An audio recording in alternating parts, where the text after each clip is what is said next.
naked shamanism. Welcome to With Insights Radio. I'm your host, Iggy Garcia. I will take you on a journey across the universe through shamanism, metaphysical, and holistic. So sit back and relax and enjoy the show.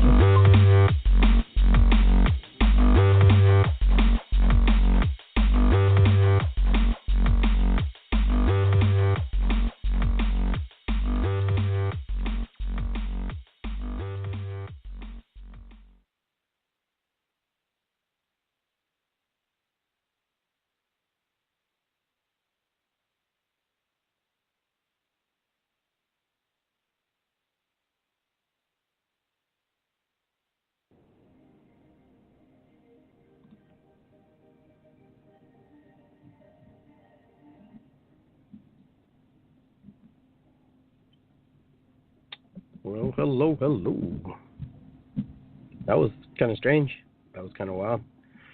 That was kind of an interesting start to our show. Never did it like that before.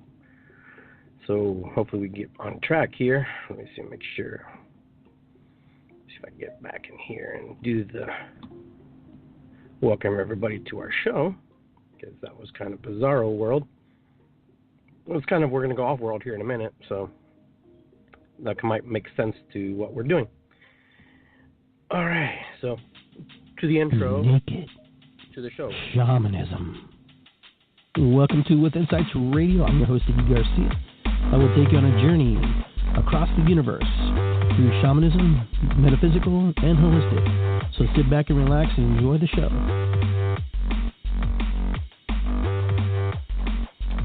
All right. Okie dokie. I'm not sure what had just happened, but we must have traveled interdimensional doors or something to get to this place. Whoo, man, we need to burn some nice warm wood for that one, because I need to calm myself down just a little bit. I had two Skypes. I opened up Skype window and two Skypes open. And that's never happened before. One was dialing, and then the other one was dialing. I don't know, my friends. I don't know what that means. And, sometimes there is no explanations for why things happen the way they do. They just do. And you got to roll with it sometimes. And make sure I got all my settings set here on my microphones, because I am working alone today. So, there we go. Yeah, that's better. I can hear myself a lot better now. I was a little concerned there because I couldn't hear myself. But a little bit of wormwood, just rub it all over my body. Yeah, it feels good. Okay. So, guys, hi, how are you? Good to see you. We're going to light a candle today. This candle is also a remembrance candle. We try to light a candle every week to remember our loved ones and those we've lost, either recently or somewhere down the line within our, frame of our existence, and them sharing with us, their moments with us in life. So this green candle represents growth, luck, tree, plants, anything that has to do with nature, and also is about money, success, and also the green candle is good to light when you have senses of urgencies of jealousy, when you're jealous. So if you ever have, that jealous feeling, whenever, just light a green candle, kind of grounds you. So for those of you who know anything about grounding, Mother Nature is a good grounder. So green is the grounder for our show. I'm going to light it. Okay, as you can see. Very good. I'm going to set it up here real quick. Light it. Dip it. And let it stand on its own while we're lighting. This candle will usually burn out completely by the end of the show. It's my clock of sorts, I guess, if that's the way you look at it. And we're going to put it over here so it's kind of out of the way. We'll give thanks to that. Very good. All right, guys, how are you today? I hope everybody's doing well. I hope you are all receiving what you need to receive today. It is Monday, and it is the 18th. Yesterday was Father's Day. For those of you who celebrate those types of holidays, I tend not to. I don't like to commercialize holidays as much, but it is a time to remember the people, especially if it's a father figure who was in your life and they're no longer with us, and some of us never known our fathers or have any idea who those people are, and sometimes our mothers are our fathers at the same time. So we give thanks to the mother who played the role as father as well, because sometimes that happens in our world, and vice versa. Sometimes the father plays mother as well. So we want to give thanks to those people, recognize them and their accomplishments and the things they do to rear our children. And today was kind of an interesting day because I don't know. I was just going through the music selections that I wanted to pick for my show, and then I just kind of veered off a little bit, and I ended up on YouTube.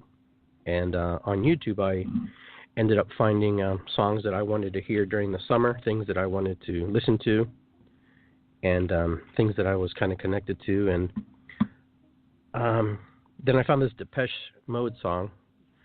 I forget. I think it's called "Enjoy the Silence." I think it's called that. And it just really rocked me. For most of the day, I was totally just like, I don't know. It just really moved me, made me cry, it really opened up the chakras in my body. It really released a lot of energy. It helped me release a lot of anxieties and worries and frustrations and things that I've been kind of running into, and the feelings, because the grieving process is unique to everybody. And I'm finding that there's a lot of stuff in there that I'm uncovering and I'm doing, and I tell you, it was a difficult part of the day, and I ended up meeting up with my friend Jan, and we talked a little bit about it, and she's like, "You probably need grounding," and I said, "I probably do. I probably need a little grounding," and so we went outside to her yard, hung out a little bit, and talked and brainstormed about things. Since we work on projects together, we're partners in a metaphysical business that we have, holistic business we have together. So My Sage Place, for those of you who are not aware of that. And so it's nice to talk to somebody and just be able to just bounce off things with them and talk to them about how you're feeling. But today was a little bit of an interesting day for me. I was just kind of remembering my mom. For those of you, a lot of you who know me, my mom was a big part of my life. She was a big teacher for me. She shared a lot. She taught me a lot. This is the reason why I'm on this path, because she really believed in what I did. She believes in what we do as a family and our traditions and stuff, and she really encourages that to continue. And so for me, that was vital. It was superly vital to carry on that legacy, carry on that journey with my mom about why our family's about and what we do and how we share to the world. In our tradition, in our Native American tradition, we're not like other traditions where they're very closed and they don't like to share. In Peruvian Native American spirituality, we're all about sharing. We're all about going out to all the four corners of the world and sharing our rainbow message. You can see the rainbow tapestry behind me. And, the whole reason that we share our story is so it would never be forgotten. We learned a long time ago that if we entrusted our gifts into just one person in one group, that, that group may not share. That group might decide that, they're not going to share it, that it's not good enough for somebody else. But, our our tradition said, no, we're going to go share. We want you to learn. We want you to be connected, and we want you to do it right. And we want you to create your own medicine from that.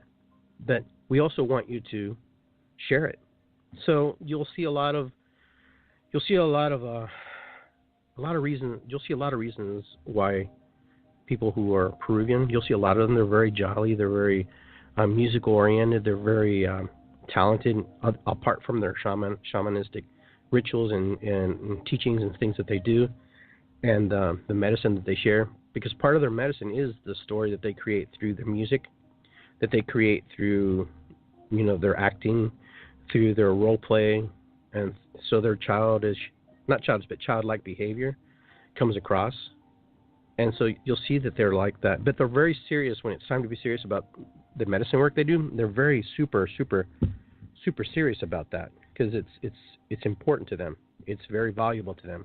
And so, there's a time to play and there's a time to be in true ceremony. But you can also be in ceremony in play too. So throughout this journey that I'm going to share with you guys, this story tonight is going to be a little bit about myself, a little bit about the traditions that I come from. I've been challenged by other people, other Native groups, that I'm a white man doing Native American spirituality. But what they fail to understand is I'm not just a white man. I'm part European, and by no fault of my own, that's what happens. You are part of the conquest. You can either live in that energy that, woe's me, Iggy's a plastic shaman, or Iggy's not native enough because he's too white. You know what? This is what I say, to those people who say shit like that, okay? You know what? Don't be like that. That's called judgment. That's called judgmental. That's going out there and challenging belief systems because you think your belief system is the only way. Well, I'm here to tell you, there's a gazillion ways to reach Creator. There's a zillion ways to get to heaven. There's 100 million ways to express how you love and how you feel about yourself, how you feel about life, how you feel about it. So for me to come in here and say, and have someone come and say and slam me for that, well, it's obviously they have a problem with parts of themselves in order for them to actually open their mouth and say, hey, you're not native enough. Well, you know what? Like I said, you don't know me. So, number two, you have no grounds to even open your mouth, to even say anything, to even challenge me to that fact. Because I would never, number one, the difference between you and me, I would never tell you that you're not white enough, you're not native enough, you're not black enough, you're not yellow enough, you're not red enough, okay? Because I don't care about that. And that doesn't matter to me, okay? If you are connected to spirit and you can connect and commune with spirit in your own personal way, then you are a medicine person, you are a shaman, you are a priest, you are, enlightened, you are awakened. So you don't need anybody's permission to tell you that you're awake. You don't need anybody's certificate to tell you that you're this, okay? Yeah, you'll have to learn some things along the way. You'll have to go out there and kind of put things in your toolbox and add to them. But never, especially young people who are out there who are learning this stuff, never, ever let somebody steal your magic that you've been endowed with by spirit. Because spirit has given us all, okay? Every single person online, every single person on this planet has the potentiality to explode and open up those gifts, okay? And for one person to even have the audacity and the right to open their mouth and say that you're not, I disagree with that, okay? Some of you will create more magic than I will ever be able to create, but I'm creating magic. Some of you will create some amazing things in the future. Some of you are creating some amazing things right now. But never, never, never be fearful. Never be afraid to stand up for what you believe in. Never. And you don't need a constitution to tell you that. You don't need to live in the United States. You can live in any part of this world. You stand up, and if that's what you believe in, and that's what you are, and that's where you need to be. Never allow somebody to step in and steal and try to take from your heart, from your spirit, and from your soul who you think you, or who you feel, what you feel you're part of. Because the moment you do, they've won, you've lost, you're at ground zero again, you're starting over, okay? And you know what? That's what some people do, okay? And so every single human being on this planet, every single one of us is a starseed. The potentiality to grow, to become something beyond what we see, beyond the appearances that we see. Some of us just never awake at that certain moment, okay? You may be awakening at that moment in time where you see the world completely different. You observe things, and things are just heightened up, and things are just so magical that you want to share it with the world.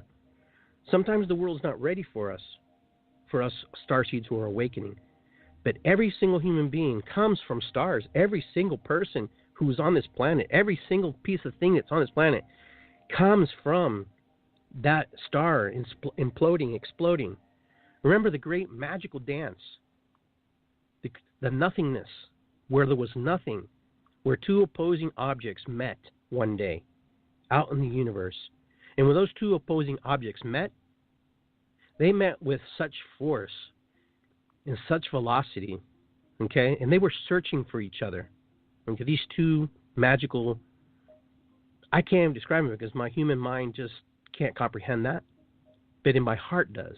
In my heart I feel this warmth. I feel this gel and this compassion and this love and this understanding. Where love met the unknown. And when they went and they met and they created a union. Okay? And that union was created. And from that creation, everything went in. They danced. They created. They loved. They embraced. They hugged. And then they let go. But they didn't let go because they didn't love each other. They let go because they wanted to expand what they have felt with one another. And they went like this, just still seeing each other, still honoring each other, still loving each other. And that universe and those feelings and those love and that energy just went outward, out to every corner of this universe, this galaxy, this thing that we call the infinite. And science today is still baffled why the universe is still expanding. Why? Because it's unconditional love, man. It's the unconditional love that's expanding, that's growing, that's manifesting outwardly. We come from a collapsed star. We're from the stars. That's why we're all star seeds. That's why we're all children of the heavens. Every single one of us. Not one of us is excluded from that. What happens is we don't remember that we're stars. We don't remember that we come from this unknown regions and this star and this sun and this planet and this rock and this meteor and all these different things. But that's where we come from. We come from everywhere. We're everything and nothing at the same time. And that's what I think frustrates people sometimes, because they're longing to reach and find and try to understand who they are, and what they mean to, the existence of everything that's around them and with them. And, the starseeds are everywhere. You turn, there's a starseed. It's a starseed. My candle's a starseed. My microphone's a starseed. My cell phone's a starseed. Everything's a starseed. Don't get confused. Don't be confused. Don't get caught up in that mundane doctrine that things have to be a certain way. Absolutely not. You know what? Doctrine's created there in order for us to try to understand why things are the way they are. And some doctrine has value. Some doctrine has a place. So, to begin with, this show is called The Gifted Children. The gifted children are who? The gifted children are all of us. We are the children of the universe. We are the children of Creator. Even if you're an atheist, it doesn't matter. Something created you. If you can't believe that, then you know what? I can't help you. I can't help you understand, because I can't paint a picture for you because you've already painted a picture. And for those of you who believe, I can't help you. I can't help you paint a picture because the picture is my picture, your belief. But you can paint the picture and share that with the world. And I can paint my picture and share it with the world. And sometimes those pictures look alike. And sometimes those pictures come in. My right hand and my left hand look alike. But when you look closely, they're very different. They're very opposing. One hand may be a little bit longer than the other. My pinkies may look the same. My fingers may look the same, but they're not. My eyes are different. But they see. They're on my body. So to understand, even us, we are in contrast with ourselves. There's things about us that is in contrast. So we are the star child. We are the star children. We are the star adults. We are all of those things. Now, I can come here and give you facts like anybody could, but I'll give you my interpretations of how I see the world. Okay? A lot of us know these star seeds, and from those seeds come these children, the indigo children, the crystal children, now the rainbow children. Okay? Well, it's kind of funny in my traditions, the rainbow prophecies, in Native American traditions, the Condor Eagle prophecies, they talk about the rainbow people coming back and bringing balance and order to the world. Number one, from 1960 to 1990, I believe, we have the indigos. Okay? Now, I'm going to tell all of you that we're all a little bit of everything because we're star seeds. So we carry those messages. We carry that DNA. We carry that encoded message. So some of us will have a little bit of everything. Okay, so don't get landlocked that you're a certain way. Don't just get landlocked that you're just an indigo or you're just a crystal or you're just a rainbow. You're a little bit of everything. Okay? And so I don't want you to get frustrated and feel that things are a certain way. But it does make sense. And it'll make a little bit more sense as we talk. Those of us who are indigos are considered the warrior children. Okay? We are the children who we're kind of like at the tailcoat of the baby boomers. So we're Generation X. We're the Gen X generation. Okay? We're considered the ones who defy everything, challenge everything. Okay? Come into this life saying, hey, I don't believe that. We're the protesters, okay? We're the ones that make, a little bit of ruckus, okay? Which opens the doors for our brothers and sisters who are the crystal children, who are very connected to crystals, of course. You'll know these people just because of how and what they carry and they connect on their own, okay? Crystal children are very connected to stones. They're very connected to crystals, for sure. They're very telepathic, okay? Their job is here to come to help mankind. That's what they're here to do, And, the indigos are kind of like rebels. They fall and they get behind causes and they defend people. They want people to be treated fairly. They're very creative. Not very patient, okay? They need to know. They have to be on top of it. So these are things that you probably feel. Now, from the rainbows, okay, come from the crystals.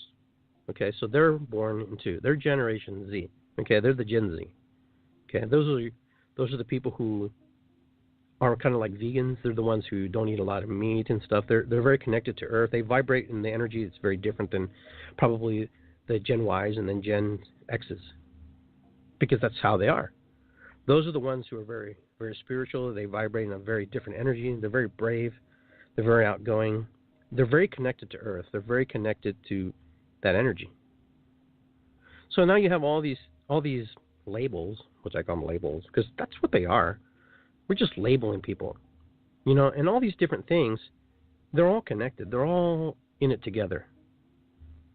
So we're here, and we're here to share who we are in this world. So even if you believe you're an indigo, you believe you're a crystal, you believe you're a rainbow, that's fine, and that's okay, and that's no problem with that, because it's important that you share what's on your heart. Sometimes we don't share because we're afraid how people are going to, treat us, how people are going to handle us or whatever. But be open to the possibilities. Be open to the possibilities. Because the possibilities is all sometimes we have. And, we're here to learn. We're here to learn. And, the Spirit works through all of us in our unique ways. So there's no right or wrong way to obtain spirituality, to obtain what you need to obtain. It comes through us. But we are all part of the great grand scheme. Okay? Now, I know some of the things I say may challenge some belief systems, may challenge some people's, religious ideas about things. But I'm not here to tell you. I'm only here to share with you how I see the world and how maybe others see the world. It doesn't matter. Even if I believed in Christian, I am Christian, but my Christianity version is much different probably than a lot of other people's. And I don't want to get into that today because it's a whole different show there. But we have to be open-minded that things aren't always how they appear. Things aren't always how we think they should be. Okay? It's kind of like when there's an accident on the corner there and there's 5 people there and they all see the accident differently. But yet we know there's an accident. But yet we all have our version. Some of us saw it, some of us heard it, some of us completely blanked out on it. Everybody approaches and everybody sees the world in the eyes that they have been given and been bestowed with. So I'm going to read a list to you. The indigos. The indigo children are the destroyers of the system. They are the ones who are there to challenge the system, challenge everything. They're rebels. They believe people should be treated fairly. They're stubborn, strong-willed, at times have authoritative problems. They're very creative, not afraid to try things. Sometimes they're not too patient. They get frustrated very easily, and they need to know, okay? And like I said earlier, that's from 1960 to 1990.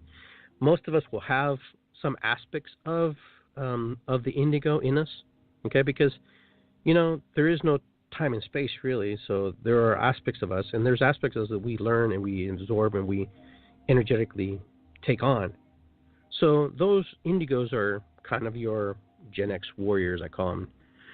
Sounds like a video game. Gen X warriors. Dun, dun, dun, dun.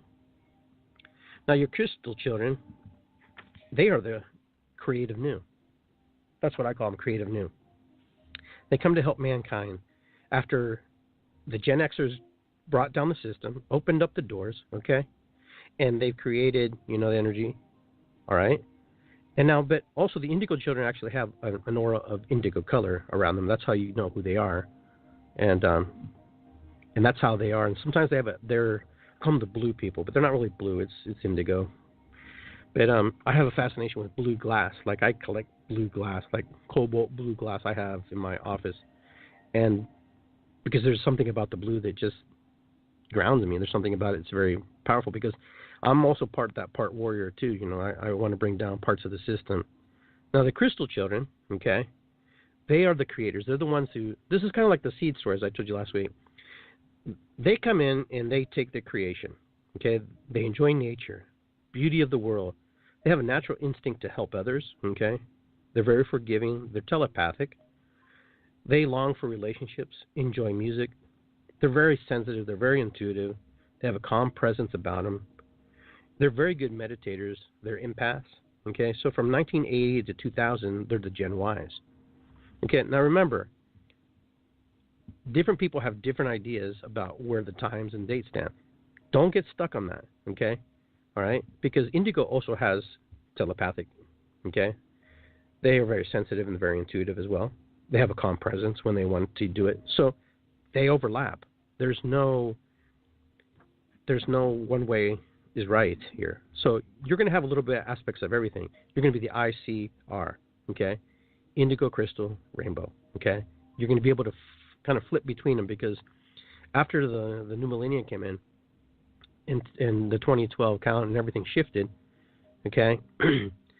We all shifted energetically. Things have been different, all right? So you think about it. In the 60s to the 90s, life was a lot different. There was not a lot of technology per se like there is today, okay? When you start going into 1980 to 2000, it's all about the acceleration, everything moving quicker and faster. Excuse me. Woo. Sorry about that. But they moved into that space where they're getting ready to create. You know, those are your Steve Jobs and all those guys and all these, the Googles and all those people who create and manifest and move things. At the year 2000, everything is in super acceleration. Boom, fast, boom, moving quickly and fast. Okay? From the crystals come the rainbow children. Okay? They're the ones that give life. Okay? They're here to help humanity. Okay? And earlier I mentioned that a lot of the rainbow children, they're vegans.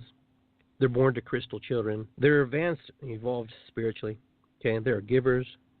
They vibrate an energy of unconditional love. They're in service to humankind. Loving and generous, fine in their world. They have a care for others. They're very brave. They can handle hardships compared to like the other two. They're able to take on that stress and pressures a little bit different, and they can actually shrug it off compared to how some of the other children are. They're very telepathic, okay? And they're very happy at most of the time. So of the three, we're all telepathic, we're all empathic, we're all very connected to spirit. That's the biggest thing, that we're all connected to spirit. Spirit moves all of us, and all our energy moves through that. So you have your indigos, your crystals, your rainbows, and those are your three major, and there's some other ones, but we won't get into those. But they all come together, and they all intertwine, they all mix, and they all work together. So basically you have your elder group, okay? Your elder group helping the younger group, and then the younger group learning from the examples of the others. So one's the destroyer, one's the creator, and the other one is the giver of life. The givers of life are the ones who take all the things that we've destroyed and taken all the things that we've created and manifested them. They're the ones who are connected to technology, like right away. Like they don't have their whole existence is not without. Their first indoctrination will be through technology. Everything about their whole existence will be hand in hand, toe in toe with technology versus the indigos and the crystals. The crystals we had to create that stuff. We had to make that stuff and prepare that stuff so the rainbow children can lay the path for the next group that's coming. We had to do that. I'm an indigo and a crystal and a rainbow, a little bit of a river, but I fall more into the indigo category because I wasn't connected to the technology the way rainbows and part of the crystal groups are. Okay? So what happens is we rely on this sometimes, our mind. And not that the other groups don't, but we're very brainy sometimes about what we do because we had to really think about how we were going to approach things, how we were going to move through things, how we were going to navigate through the waters. We actually had to use a compass, versus putting a compass on your phone and turning an app on and it doing it for you. We actually literally had to set the course, plot the dates. There was a time where you didn't even have Google Maps. There was a time where we had to actually literally get an atlas out and write down our path where we were going. For those of you who remember, some of us, we really had to chart the course, and that's what indigos have done. They're the ones who've charted the course by bringing down the system that we have, and we have. Those are your hippies. Those are your people who protested, and the ones who went to war, and the ones who've done everything. Indigos aren't just hippies. Indigos are all that generation trying to do and try to change things in the way they thought it should have been done. So when we look at that, Generation X, the Gen Xers, okay, they were the ones who were actually creating the roadmaps. They were the ones that were actually had to follow a set of patterns, a set of directions, a set of conditions. I remember I had to use a dime, okay, and then it went up to a quarter if I wanted to use the phone to call anybody. I don't even remember even having to even want to talk to anybody or reach out to anybody because all my friends were in the neighborhood. All my friends were in my community. All my friends were in the little community that we've created inside of an apartment complex. So we were very close-knitted. That's why we were able to come up with brainstorming ideas and come up with these amazing things because we had to work together to create whatever we wanted to create. There was no computers. There was maybe TV. But Saturday cartoons were on Saturday, and that was it. There was no 24-hour cartoon. Okay? And then eventually 4 o'clock cartoon came in after we got off school because parents had to go to work. Now 2 parents have to go to work. Now we have to watch. Someone has to become the babysitter. What happens? Who becomes the babysitter? The TV becomes the babysitter. You plop a kid in front of the TV, okay, and they watch TV and they watch whatever. And then, it just progresses through. So the indigos had to work really super hard to even be heard, to even be acknowledged, to even understand. And that's why they can become very frustrated. They can become very annoyed, okay, and not be patient because they're so used to waiting. And when things don't work, sometimes you watch, and indigos, or people from my generation, have a difficult time with technology. And the only reason they have a hard time with technology is because they expect technology to be kind of like them, on the ball. You figure by the time we have technology, they should know what they're doing. That's kind of how indigos are. Indigos are really, really there. All right? So the indigos are the ones who break down the system.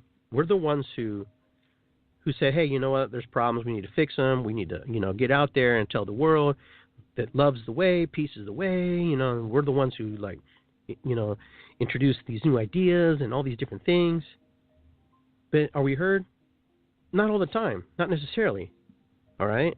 And yes, Beck, we are breaking down the programming. That is correct. We are breaking down the programming. That's exactly what we're doing. All right? So once the programming is done, we become very vulnerable too. We become very open and susceptible to more reprogramming. The reprogramming, has to be quick and fast. So enter 1980 to 2000. We have, and there's a gap in there of 10 years too, also between 10,000, I believe, where there's a lot that goes on. So now we come into the crystals. They're here to help mankind. They're the ones that now, after the system has been broken down, the system is no longer, Mr. Rogers, the system is broken down. Their job is to become creative. How do we reprogram? How do we go out there and tell our message? How do we tell people about forgiveness? How do we tell people about being sensitive, intuitive, okay, and to see the beauty in the world? Well, then we have these people who create these amazing things. They begin the next step. They create the next step of that evolution, of the starseed evolution, the unlocking. Some indigos come along as crystal children. They move from indigo to crystal, or they have indigo crystal. They become the indigo crystal kids. So they're actually an infusion of indigo and crystal together. Okay, so now they're moving into opening up into this new ideas. They enjoy nature. They're very telepathic. All these groups are very telepathic. They're very sensitive. They have a calm presence about it. If you ever look and you ever watch some of these business people who are very big, who are the ones who are in technology, they're not really hyper people. They're very quiet. They're very reserved. But they know where they're going. They have an idea, and they're like, boom, we're going there. That's what we're going to do, and that's how we're going to obtain it. That's how we're going to reach it. Now, like I said earlier, we're all a little bit of all of it because we infuse and we learn and we bring in and we absorb, and we just, it's just a natural thing. So your creators now are the ones setting the foundation for the next group. They're the ones that bring in the technology. They're the ones that are sharing and doing all of these, I want to call them crazy things, but they go outside of the box. They go outside of the program. They go outside of the system, and they present it to the world, and the world goes yay or nay. Okay, remember, everything, the programming has been shut down. It's been exposed. It's been, leadership's been exposed. All kinds of things have been exposed. Now, here we are. Now we're here in this present moment. We're the crystalline children. We're the crystals. Okay? If you know anything about crystals, they refract. They bend light. They do all kinds of stuff. But crystals also hold information. For those of you who know, crystals, hold a recorded energy, recorded messages. It records every sunlight that runs through it, passes through it, and it records that energetic vibration of the earth. And this is just one crystal. Just imagine all the crystals that are underneath this earth and underneath, in caves and underneath the ground, and how they move through, connecting and talking to one another. So now the crystal children, they're here to help mankind. They're the ones that create, and not all the things they create work or are accepted or are taken on or is embraced with open arms, because not everybody's ready for it. Not everybody's willing to, learn from that or willing to create that. All right? And so then we come to everybody, the rainbow children, the new generation, okay, the Gen Zs, okay? They're the ones who have learned, who have watched us through history, through historic, documentation. All right, they come to this present moment. Okay, so they're after the 2000 mark, the year after the 2000s. Okay, so after 9/11 and all that stuff, how that changed, this next generation only knows the world one way. They only know the world as being very protective, very dark, very whatever. But within that darkness, within that energetic, pool, the rainbow children are their givers of life. They give. Okay, they're here to help humanity. They're here to restore everything that was broken down. They're here to accelerate the creativity and the things that were created. They're here to change all that. They're here to put that all in perspective, all that into a way that it will help all mankind, all humanity. Okay? So the rainbows, are you a rainbow? Of course. Are you a crystal? Of course. Are you part of indigo? Of course. Okay? If you were to landlock someone just in one belief system and one way of what a light worker is, okay, that could cause a lot of issues for somebody who really wants to move into another existence. No, you got to be a warrior, and you're always a warrior. No. There's a day to warrior, and there's a day to create, and there's a day to serve. Okay? So the rainbows are servers. Now they're serving. Now they're the ones who are moving into that space.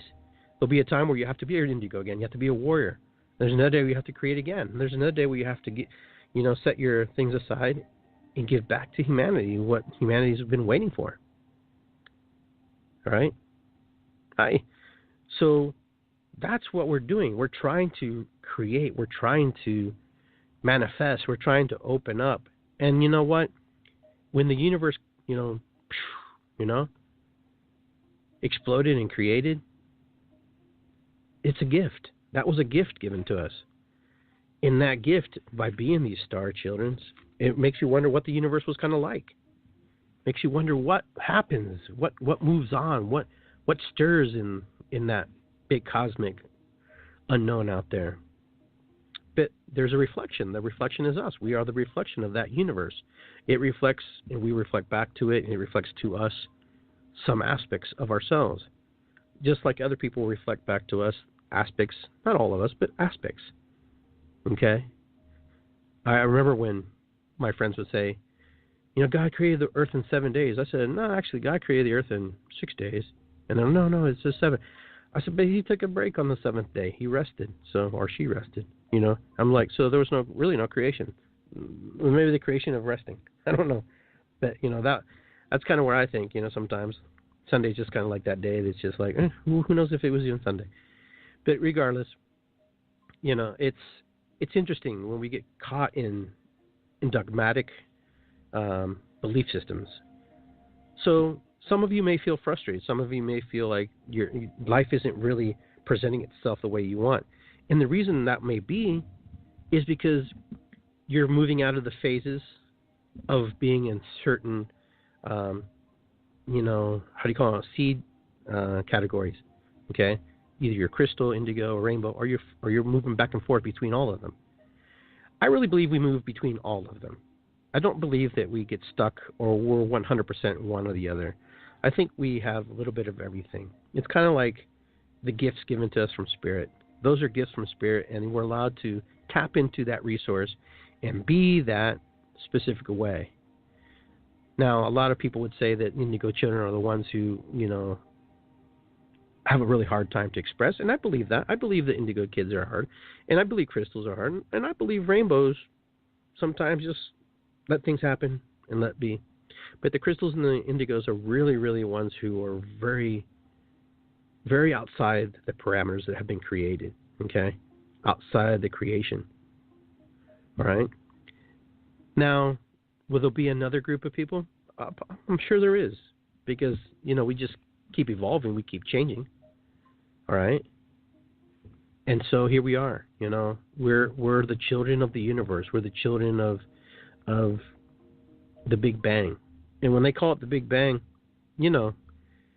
usually the way they describe it, I see two opposing objects meeting for the first time and embracing in love. And from that, we're created, and we're made from that. And that's why we are who we are. Now, are you an indigo? Are you a rainbow? Are you a crystal? That's really for you to figure out.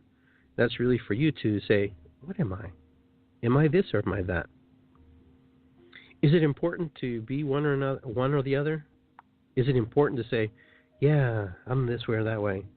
Maybe for some people that's important, so they can resonate in that energy and be in that place they need to be. But I would suggest that you just understand that there are some aspects of you that it's all of it. Because when you're all of it, you're none of it at the same time. Okay? And you have to really think about what I'm saying that. Okay? Because everything really, it's an illusion of what we are. We're in this planet. We've created this planet. We've created this whole system in order to serve us in a certain way. But these are people before who are other type of seeds, other type of vibrational energies who came before us, who set a foundation that they believe was proper for us to be. It was very slave-oriented creation, where there was monarchies, where there was kings, where there was rulers, where there were supreme beings, where they were these things that we call gods, okay? That we called gods. And gods were no more than just people who had more knowledge than other people, and a common person. But that common person didn't believe that they were as worthy, that they weren't as talented, that they didn't have it as good. But one day, one starseed woke up and said, hey, why do they get all of the stuff? Why are they able to do this? Why do they get that? And that starseed probably was destroyed. But then another one woke up. Hey, why did they destroy that seed? What did he do? He just asked a question, you know? And then the next one came and said, hey, why did they destroy that one and that one? What's going on here? What's happening? And then you create this spirit inside of people that has always been there. This awakening happens. This metamorphosis, this energetic release that they can't even explain, okay? And yeah, there's been tons of gods throughout, you know, man's history, woman's history. And we created because we didn't have answers. We didn't have the ways to explain why things were the certain way and why things happened a certain way, or why we felt that maybe we were being punished by something much bigger than us. I'm here to say that Creator doesn't punish you. You know, Spirit doesn't punish. Spirit is here to give you what you need. And sometimes, you know, we get the drought and we are lacking without. But there's something there that we were supposed to learn from that. There was something there that we had to battle for and that we had to strive for. We had to figure out and learn how to transport water from the lake to the area we're living. Or we move from the area we're living to the lake. You know? Man was been tested time and time. Our starseed and ability has been tested constantly. If we want to survive, then we have to adapt and we have to remember. We have to remember why and where we're at. But it's hard for some people to open up that gift that's inside them because it's challenging and it's difficult sometimes. Man, from the beginning of time, when man was given the first fires, the first fire seed from the heavens, they captured that because they didn't know how to make it. They captured that and they put it in a bottle, okay? And they kept the torches lit once that happened because they knew that that spark from heaven, that gift from heaven, and I guarantee they probably didn't think that the world would be where it's at today by capturing that star seed that fell from the sky, that gift from that bolt of lightning that hit the tree and sparked that tree on fire. At first it was fearful. At first it was like, whoa, what happened here? You know, that'll burn us. You know, that's hot. But there was one or two or three or four or five that said, what happens if we capture that magic, that gift? What if we take that energy and harness it? Okay, and this is how the starseeds remember.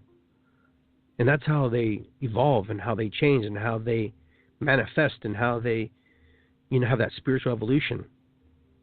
So the starseeds, they create and grab the fire for the first time. The ones who grabbed the fire and put it and kept the torch lit.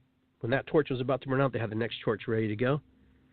They seem to have advanced a little bit quicker than the ones that didn't. The ones who were a little different. I'm not saying they didn't advance, but they had an advantage. And so the advantage was that they received gifts that we all had. We all had the opportunity to absorb that energy and to channel that energy, okay? And then you know what happens? They evolve in a different way, and the other group evolves in a different way. And then all of a sudden, they're carrying this torch and this fire, and then eventually they figure out that they can actually reproduce and recreate by mere chances. A lot of things the starseeds begin to remember. They begin to understand, hey, there's more up here than we give ourselves credit to. Okay? As soon as they start creating this stuff, they start doing this, they take 2 sticks, burn it, they put a little hole and they start rubbing sticks and stones, rubbing sticks, and it gets hot. Then they start to create, they start to understand, they start to manifest. And then so these starseeds create over, they harness, they learn. The starseeds start to watch and they look and they see on the ground how the water's collecting, the drinking waters. So they start to go, oh, I have an idea. Maybe we can collect the waters that fall from the sky instead of letting it run away. All right? I mean, my God, they made batteries out of potatoes. Okay? So there's all kinds of things that begin to happen. And you know, the funny thing about it is that the systems of old had to break down in order for the systems of new to create. So they had their indigos too. They had their indigos of, you know, what is this? Let's challenge this. Let's do this. Let's move this. Let's get in this. And then you had your creators that came in. You know, those are your crystals. So this is something that, this is why I get really, it's a really caution for me to when I talk about indigos and crystals and rainbows and stuff, because this isn't new. This isn't new stuff. This isn't like something that is like, oh, well, I'm an indigo and I'm a crystal and look at me, I'm a rainbow. No, it's not that way. It's not that way. And that's why we only label things in order to understand what we need to understand. Sometimes we don't even understand when we label it. But this has been happening from the day man started walking. The man and woman took their first steps, okay, from wherever they came from or landed from on this planet. And when they did that, there was a whole series of things that happened. Now we come into a little bit more where people start to work together. People go, well, now, you know, by myself, I'm a little bit alone. And remember, everybody lived, you know, kind of in their own nomadic tribes and the groups. But little by little, they began to create, manifest, you know, stones, iron, you know. Then they begin to create cities. They begin to create, you know, money systems, you know, banking systems. They start creating all these different things in order for people to stick together and be together. Okay, so these are things that starseeds did together. And that's why I said we're all starseeds. If we're going to label anybody anything, we're all starseeds. Every single one of us, because that's where we come from. We come from the stars. We come from spirit. That's where we're from. We're all my relations. You know, in the Native American traditions, we are all related. We are all brothers and sisters.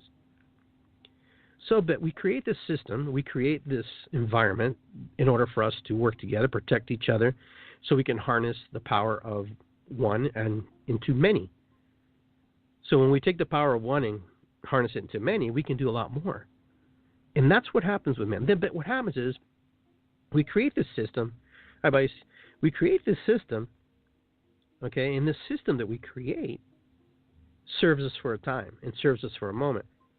But for some people who are advanced and moved forward as starseeds in a different pattern of starseeding, okay, they create their seeds and they start to do things their way. And then the ones who have not opened up their gifts yet, okay, they go along with the pattern. They go along with the system for now because it serves them and it has functionality and it's able to do whatever it needs to do in that moment in time. And throughout history, it doesn't matter. Somewhere along the line, the indigos come back. And the indigos go, you know what? I about had it with this. I think it's time to run and become the warriors again and tear this system down. And the indigos come return, disrupt. They're the rebellious ones. They're the ones that come in there and they change everything. Okay? So indigos have been around since the beginning of time. Okay? So their purpose is to unleash whatever and break down the system that is. Okay? And the things that frustrate them, the things that line-lock them. And then when they do, the system becomes exposed. Okay? And when the system becomes exposed, enters the next group, which is your crystal children. They're the ones who come in there and change it. So this is a pattern, my friends. This is something that happens all through the millennia. Okay? So indigos didn't just appear out of nowhere and what was that? In 1960 to 1990, the indigos just appeared. Hey, we're here. Sorry we've been gone for so long. Oh, well, we better break it down now because we've been gone for so long. No, it's been around. It's always been here. They've always been here. Okay? They just didn't plop out of the sky just out of, nowhere. No, they're here. They're divine intervention by God, by spirit, whatever you want to call it. Okay? Creator inactivates when it's time to change something. Now, the rainbows, the same way. Okay? The crystals, yeah, when it's time to organize and revamp and reach these things, they're there. They step up to the plate. They're the ones that step up. They're the ones that go, okay, it's time to step up. It's time to move. So the crystallines have always been here. Why? Because there's always been crystals on the earth. And since the beginning of time, there's been crystals on the earth. That means there's always been crystalline children. There's always been that energy because we are from the stars and we are the crystals. So we cannot be not already here. You understand what I'm saying? Okay. So that old doctrine and that old metaphysical and holistic doctrine that 1980 to 2000, the Gen Ys are the crystal children, so they just got here. You know what I'm saying? You got me? Show me with my cigar in my mouth. No, they've always been here, my friends. They've always been here. The Gen X's have always been here. The Gen Ys have always been here. We just label them because we don't understand how to put anybody in a better category and say, we're all the same. But yeah, they're just a little bit different than us. Yeah, of course they're a little bit different than us because they're other people. They have different, they see the crap that we've created. They see the stuff that didn't work for us and they want to change that. And that's why they're here to break down the system. And as soon as all that stuff's done and created, come our rainbow children. My grandkids are rainbows. My sisters who's listening to the show, her kids are the rainbow kids. But the rainbow means that they embrace everybody, that they're willing to love and unconditionally invite people into their hearts. They're very guarded, though. You violate that space, then, you have an issue. You have a problem. And that's something that you do because all these groups are very sensitive. But everybody on this planet has that encoding. Every human being. Okay? And we have a little bit of everything. If I had it my way and I wanted to change things, I would do away with indigo children, crystal children, and rainbow children. And you know what? I would just say that we're just starseeds, period. That's it. And we all have our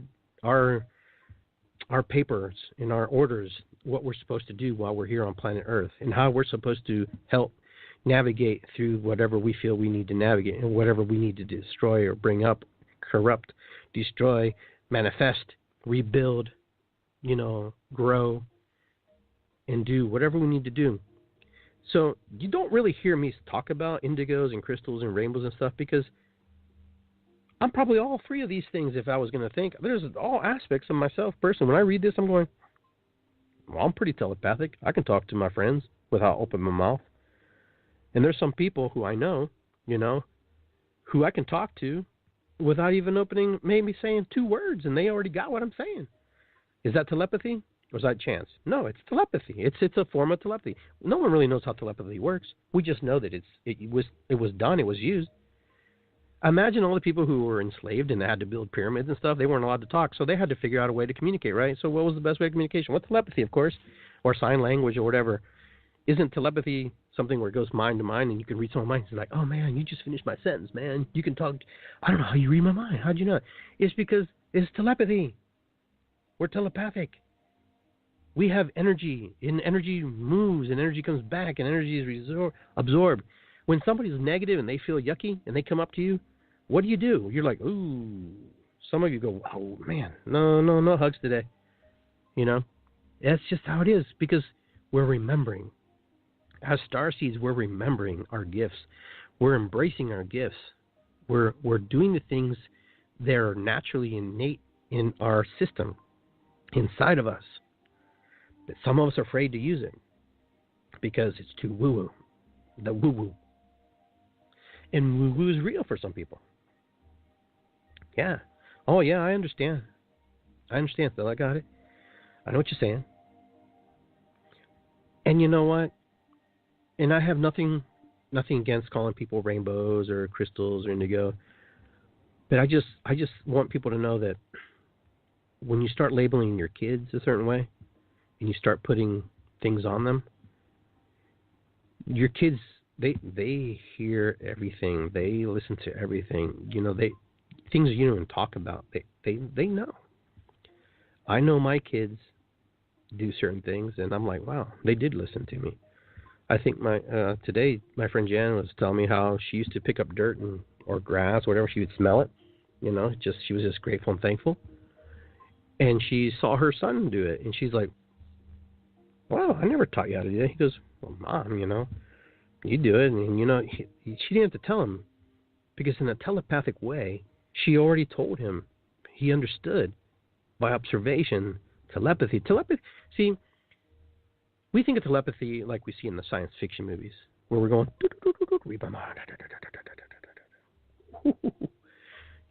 maybe it's like that. I don't know. Maybe for some people, I think telepathy is understanding, a knowing, a feeling. You know, I can look at someone in the eyes, and they, you know, that's why I say it's the windows to someone's soul. You know, when you look at somebody in the eyes, you know, eyes are I connect with eyes very powerfully. You know, I can see, and I don't know what I'm feeling, but I know something I can read it. It's like a language I didn't even know I could speak. You know, so careful, look at your eyes. No, but yeah, I mean, we're just all from spirit. So when we're all from spirit, you're gonna have gifts, and you know, there's some of the great sages of the world said that, you know, we're just as gifted as they are. They're nothing really special. We just have to be in tune and tap into what we know. Okay? Some of us just need a little help sometimes to tap into what we need to know. And it's not always easy to tap into the things that the unknown. Some of us don't even know that even exists. All right? And there's so many ways to communicate non-verbally. Non-verbally is the most primitive way to communicate, number one, in my opinion, personally. There's touch, feel, smell, you know, unspoken word. Unspoken word is powerful, super powerful.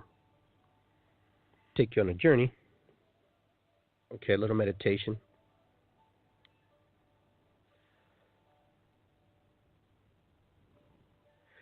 Take you on a little trip as we burn a little bit of warm way here. As we change gears a little bit.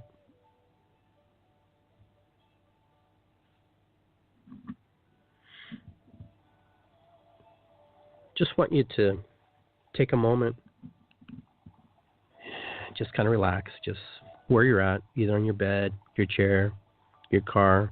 If you're driving, I would pull over. I don't need anybody star seating too fast. Okay, I need you just find a comfortable place where you're comfortable and where you just want to take this journey. Okay, if you're there, just want you to know this is my invitation. I invite you to this journey, this meditation,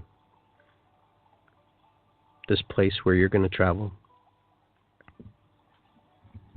And any time that you want to open your eyes, you can. Any time that you're done with this meditation, you feel like it's not serving you, you're done.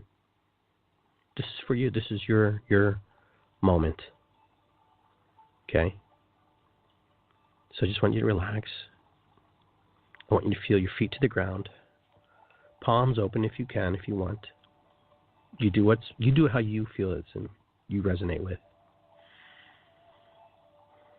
And I want you to take one big deep breath through the nostrils. Then blow out.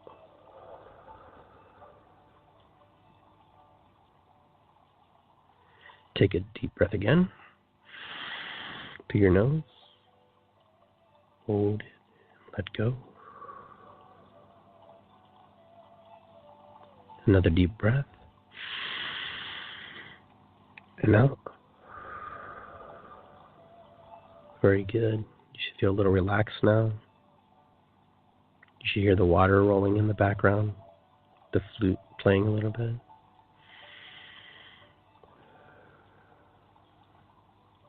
Now I want you to pick a number, 1 through 10.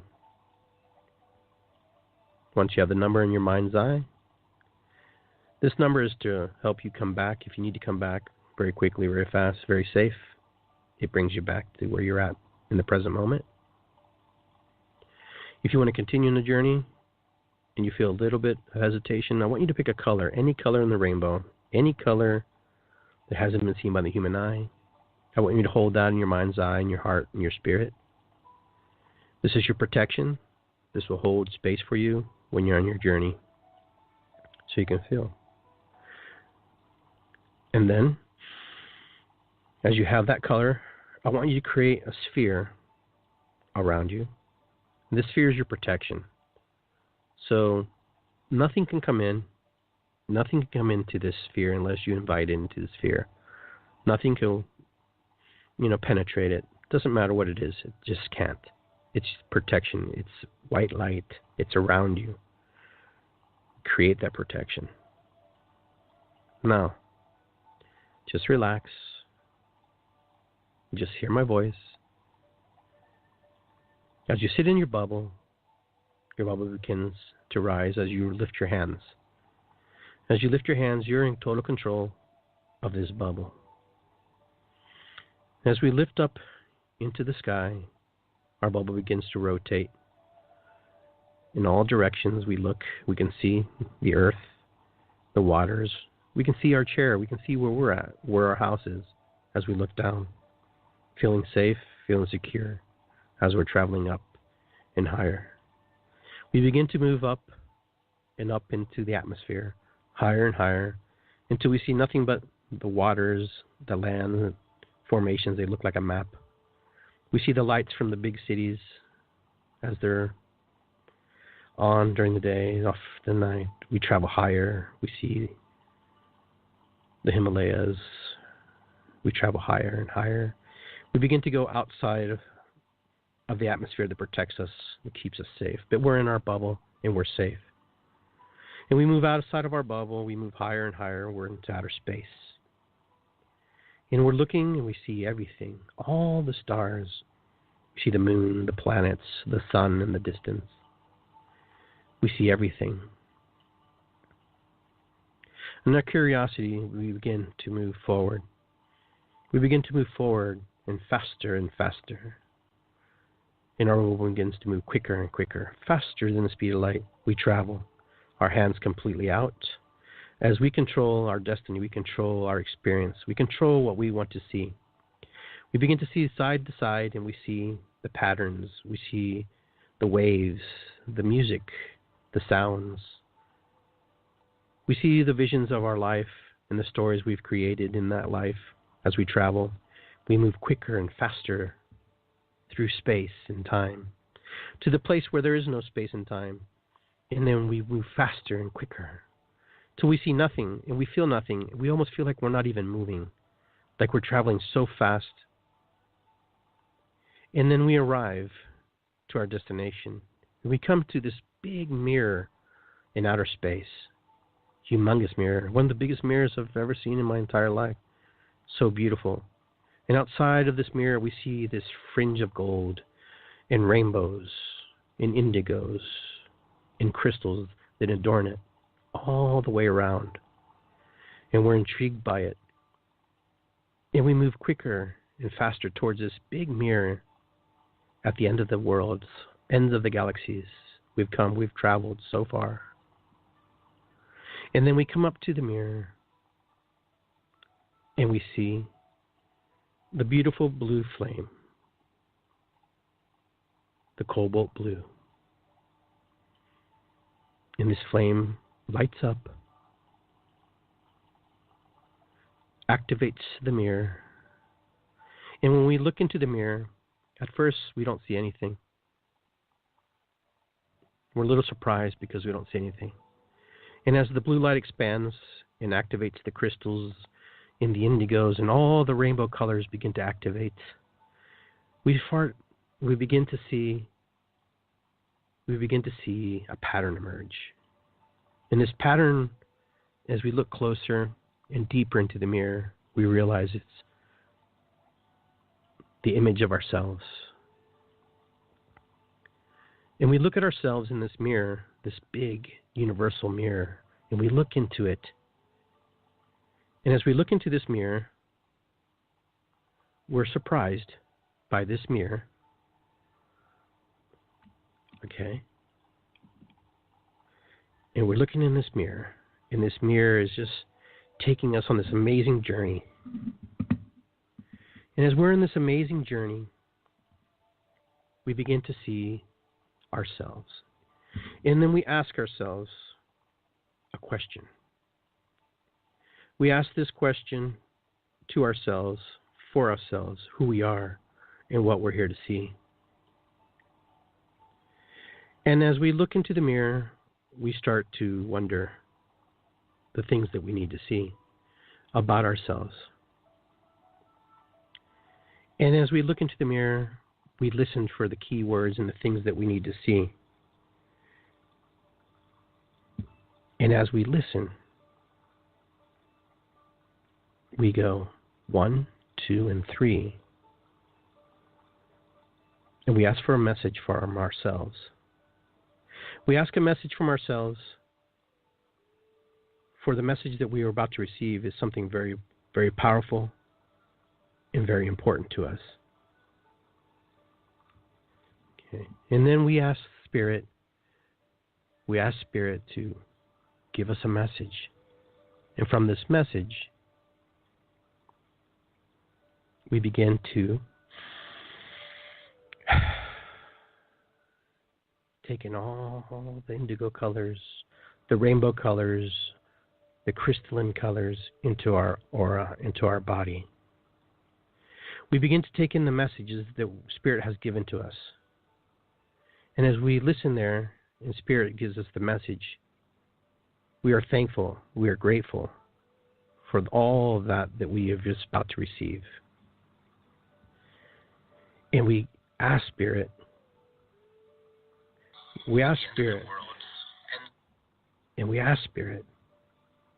to leave us with a message that is of importance. And then, as soon as we look, the blue flame begins to retract from all the colors, back to the middle, back to center.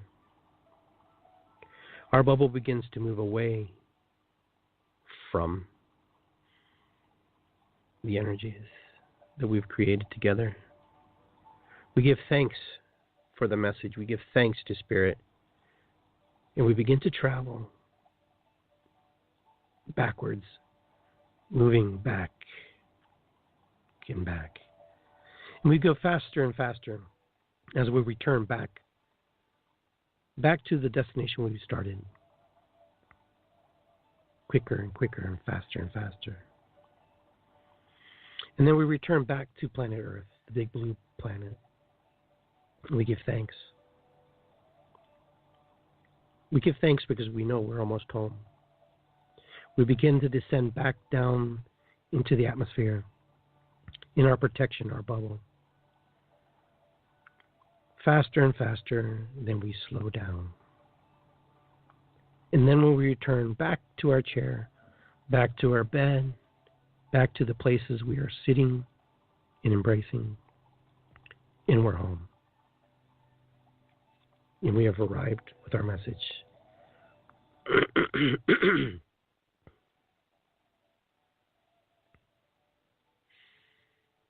So now we're back. Well, I hope you got a message. I hope you got something that you needed from that, because it was pretty important. It was important for me to be able to take you on that journey. I just felt like it was important. And I hope you understand that the things I talked about today, excuse me, are ideas. Pardon me. Are ideas They're just things that we remember. And when we remember things, they become powerful. And when they become powerful, they become ingrained in our spirit and our soul. So with that, I just want to say thank you for tuning in. Thank you for listening. And hopefully to get to see everybody this weekend at the Comfest. We're going to be doing the free hugs. And I hope that you're able to spend some time with us this weekend. But with that, I want to say Ho'oponopono, peace and love. Be well, my friends. Take care. Thank you for tuning in to Iggy Garcia Live, episode 53, The Gifted Children, The Naked Shaman. We'll talk to you soon. Be well.